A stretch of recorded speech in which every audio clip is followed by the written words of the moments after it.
لا والله لا، انا حلفت بالله، حلفت بالله. انا اشوف طيب اهو قدامك، مستني والله. طب اشوف انا طيب قبل ما انت انا بجد بص اقول لك حاجه، قبل ما اجيب اي حاجه انا عارف ان هي ما بتعملش حاجه 1% غلط. بس انا فعلا ما بحبش حد يمسك تليفوني، بحسها يعني لا حاجه انا بمسك وحشه قوي. تليفونك على طول، هتمثلي. طب اشوف مين بعت لي بجد، مفيش حد والله.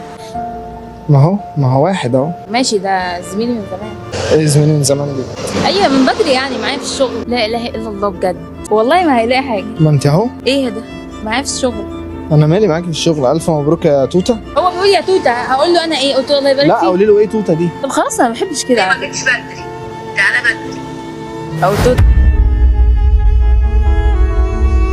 اكتر حاجه تضحك وما خدتش بالي منها الا لما عدت الفيديو مرتين، هي ان بيقول لها عايز امسك موبايلك. انا اول مره امسكه، يعني ده معناه ان هو بيمسك موبايلها عادي، بس هي بتبقى عارفه قبلها ان هو هيمسك موبايلها، فبتعرف تخبي كويس. انما المره دي كان واضح عليها زي ما انت شايف في الفيديو ان هي قلقانه، ان هي خايفه، ان هي انا ما بحبش حد يمسك موبايلي، انا مش عارف ما احبش ايه، وهو اصلا بيمسك موبايلها على طول. هي عارفه ان هي مش عامله حسابها، هي عارفه ان مسكه الموبايل دي هيبقى وراها حاجه، لان هي مش متوقعه ان هو هيمسك موبايلها دلوقتي. عشان في ناس هتقول لك انا بعد الفيديو ده يبقى انا لازم اروح افتش موبايلها، ولازم بقى اشوف هي بتكلم مين ومش بتكلم مين. صدقني هي لو متوقعه ان انت هتفتش هتتغفل زي ما الراجل ده كان متغفل. يعني انا والله انا متضايق عشانه، علشان انا حاسس بيه. انا شفت اللي هو شافه ده كذا مره حصل معايا، وشفت اللي بيحصل مع ناس كتير. انا بشوف بلاوي كل يوم، الناس بتبعت لي حاجات ما تتصدقش. فالفيديو ده انا ما اعتقدش ان هو كان سكريبت، ما اعتقدش ان هو كان تمثيليه، لا هو باين على وشه ان هو اتصدم فعلا. حتى الواد ما بقاش عارف يقول ايه، وهي بتحاول كل شويه تقنعه ان مفيش حاجه حصلت. هي بتحاول تحافظ على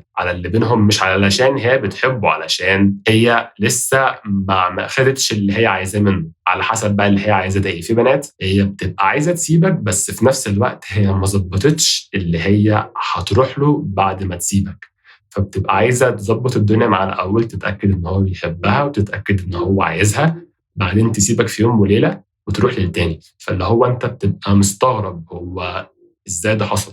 أنت امبارح كنت بتقولي لي بحبك وما أقدرش أعيش من غيرك، في يوم وليلة الدنيا بينا ما بقتش حلوة، ما بقيناش متفاهمين، العلاقة ما بقتش تنفع، وفي يوم وليلة برضو سبحان الله بعد ما سبتك بأسبوع عليك مرتبطة بواحد تاني. الحاجات دي حصلت إزاي؟ ده احتمال. في الاحتمال التاني، وهي إن في ناس كتير بعد ما يتجوزوا وبيبقى عن قصة حب تلاقي البنت اتغيرت في يوم وليلة وعايزة تتطلق، وانت مش فاهم هو ايه اللي حصل، هو انا عملت ايه غلط، هو احنا كنا كويسين، ده احنا لسه شهر العسل ما بقالوش، وفجأة لا هي مش عايزة تكمل، ومهما تحاول تصالحها تحس ان الدنيا بتبقى صعب اكتر. ده بيبقى علشان هي خدت اللي هي عايزاه من الجواز، سواء بقى كان هيبقى قايمة، سواء كان هيبقى مسكن، او ايا كان اللي هي حطاه هدف، وفي نفس الوقت مجهزه واحد تاني هي عارفه ان هي هتسيبك وتروح له.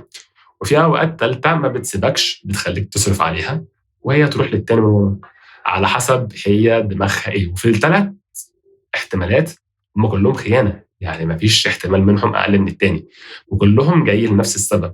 لو انت حللت نفس اللي حصل مع الراجل ده ونفس اللي حصل مع ناس كتير، هتلاقي ان واضح من الفيديوهات ان هو فعلا بيحبها.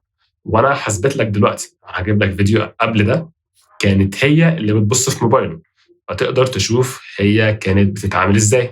طب تصدق انا بمسك التليفون بس عمري ما دخلت على الارشيف. ده الموضوع طلع كبير والله رجاله كلها بجد والله. كل قسما دي بالله رجاله مش انا اول مره شايفاها. اشوف الارشيف. مش انت لا. مش قلت لك كلمتني؟ جميله مش قلت لك ازاي ماشي، ما عزمناهاش في قراءة الفاتحه؟ واحده محترمه ماشي. طب ماشي، انت خايف؟ انت عمال مش خايف، امسكي. انا حاسك متوتر. لا مش والله فاهمة، اهو. انت عمال تترعش ليه؟ ده انا اديتك التليفون كله، ترعش فين؟ مش عايزه اكمل، خايفه اتصدم تحت. لا كملي، مفيش اي حاجه، كلها قدامي. هو ما فيش حاجه عنده اوفر. حتى هو بيقول لها دي لما كلمتني انا قلت لك. هو واضح ان هو فعلا بيحبها، واضح ان هو فعلا واخد الموضوع بجد. ولما بنت بتكلمه بيروح يقول لها دي كلمتني، على اساس ان هو يبقى فيه ثقه بينهم، وان الثقه تبقى متبادله. وغالبا هو مش مقتنع بده، هو شايف ان هو عادي لو بنت كلمتني، يعني مش اخر الدنيا. بس هو بيعمل كده عشان هو وصل له منها ان هي بتغير وان هي هتتضايق لو ما عملش كده، فهو عايز يراضيها وخلاص، وهو ضايق على العلاقه اللي بينهم. انما للاسف العكس من ناحيتها. ده اللي انت محتاج تفهمه. البنت بتقول حاجات كتير، لكن اللي هي عايزاه حاجه ثالثه او رابعه خالص، عكس اللي هي بتقوله تماما. فلما انت تعمل حاجات انت مش مقتنع بيها علشان تبسطها، لما انت تحترمها اوفر، تعملها لدرجه ان مش هي انسانه زيك، لا تخليها في مكان عاليه، انت بتحاول تحكي لها كل حاجه بتحصل لك، كل بنت بتكلمك انت بتحاول تقول لها كلام حلو دايما، تدعمها وتقف في ظهرها وتساعدها ان هي تلاقي شغل، وتساعدها ان هي تترقى في الشغل، وتديها كلام حلو على كل صوره بتنزلها علشان تحس ان هي قويه وان هي عندها مشاعر حلوه تخليها تكمل في حياتها. انت بتعمل كل ده فاكر ان انت لما تعاملها كملكه هتعاملك كملك، وعلى الورق المفروض ده صح، لكن واقعيا لما بتعامل بنت كملكه بتعاملك كعبد. ده اللي بيحصل في الواقع، ده اللي الافلام مش هتقوله لك، ده اللي المسلسلات مش هتقوله لك، ده اللي البنات نفسهم ما اعتقدش ان هم هيبقى عندهم التحمل المسؤوليه الكفايه ان هم يعترفوا ان ده جزء من طبيعتهم. هتلاقيهم كلهم بيقولوا دي بنت وحشه، لكن لا، هي مش البنت دي بس، واللي حصل ده ما حصلش معاه هو بس احنا كرجاله ما بنحبش نصيح، احنا كرجاله بنحب لما بتحصل حاجه بنتحمل المسؤوليه. حصل حاجه، هي خانتني، هي خانتني، بس انا غلطت في ايه برضه؟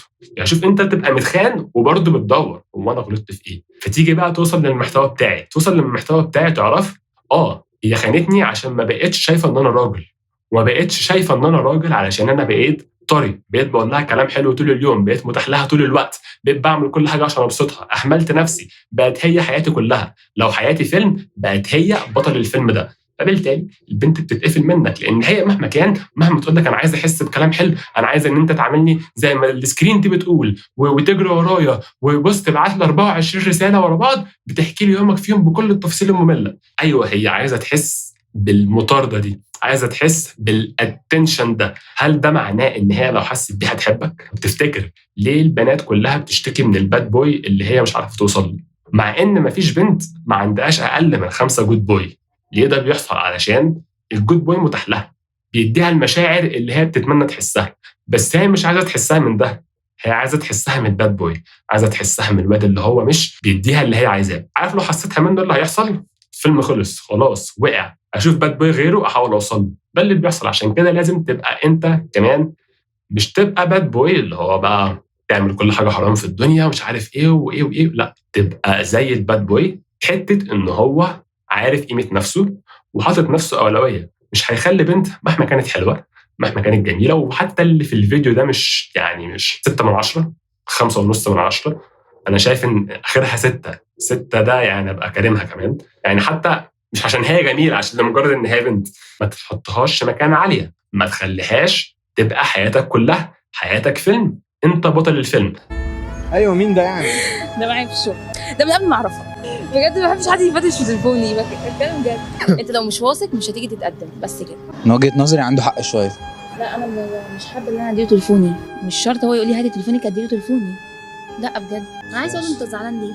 خلاص بقى، ايوه زعلان ليه بعدين بجد؟ نتكلم بقى في الحاجات ديت، قلت لك خلاص. كلمني كده ليه؟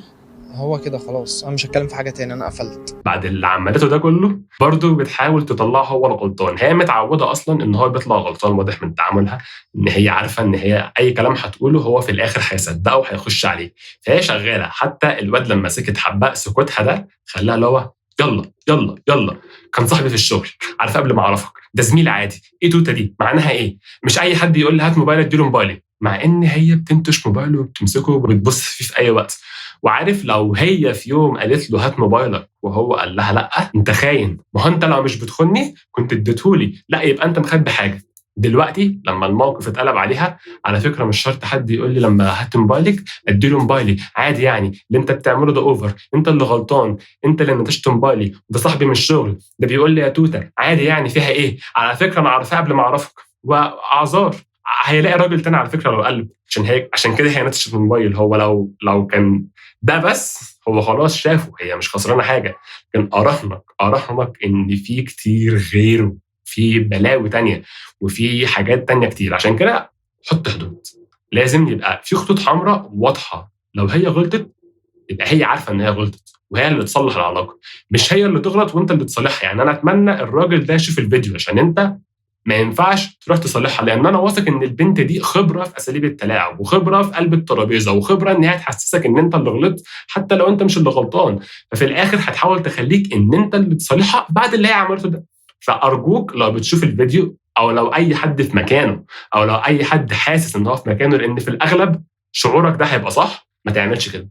ما تصالحهاش على حاجه انت غلطان فيها، في اي حاجه عموما، بالذات في الموقف ده. بس في اي موقف هي اللي غلطانه، اللي تصالحك، هي اللي تتعب عشان تصلح العلاقه. مش انت غلطتي، مش انت بوظتي، صلحي. مش محترمه حدودي، براحتك، في غيرك هيحترمها. ودي اكتر حاجه توجع البنت، اكتر حاجه توجعها، انها تحس انها مش كفايه انها تحافظ على راجل وتيجي واحده تانية تاخده منها. دي حاجه بتاذيها. وانا متاكد ان الراجل ده كان بياخد نصايحه من البنات اللي حواليه، من برامج التلفزيون، من الافلام، يشوف ايه اللي بيحصل في الفيلم يعمله لها، صفحه احتواء مش عارف ايه منزله سكرين لواحد بيقول كلام حلو لواحده، وهي واخده له سكرين وبتقول انا عايزه هو ده فعلا الحب التمام، هو ده الراجل السوي. اراهنك على مليون جنيه، يعني مش مليون جنيه، اراهنك على حياتي كلها ان هو بيعمل الحاجات دي. شوف وصلته لفين. صدقني الكلام ده مش هيوصلك الا للنهايات الصعبه دي. والنهايات اصلا دي هي اللي بتعرفك المحتوى بتاعي، هي اللي بتعرفك الريد بيل، هي اللي بتوريك لا انا حاسس ان في حاجه غلط، وانا حاسس بالصح جوايا، بس انا مش لاقي حد يقوله، مش لاقي حد كده يجمع افكاري ويقولها زي ما انا حاسس بيها جوايا. فبتلاقي المحتوى بتاعي، بتلاقي المحتوى بتاع الريد بيل عموما، بتعرف لا انا كلامي صح. المجتمع كله ما حدش بيقول الكلام ده، بس في حد اهو بيقول الكلام ده. فتيجي تجرب اللي انا بقوله، تلاقي الكلام بينجح، تلاقي الدنيا مشيت، تلاقي كل اللي كان بيحصل معاك حاجه انت اصلا لما بتبص على نفسك وقتها بتضحك، تقول هو انا ازاي كنت كده. صدقني الموضوع برضو مش ان انت تفتش في موبايلها، ده لو انت وصلت للمرحله دي اصلا انت كده قلقان اكتر من اللازم. اللي انت محتاج تعمله هو ان انت تخليها دايما تحاول تحافظ عليك، دايما بتحاول ان هي تعرف انت بتعمل ايه. في غموض، هي قلقانه هو يعرف غيري ولا لا، مش انت اللي قلقان هي تعرف غيري ولا لا.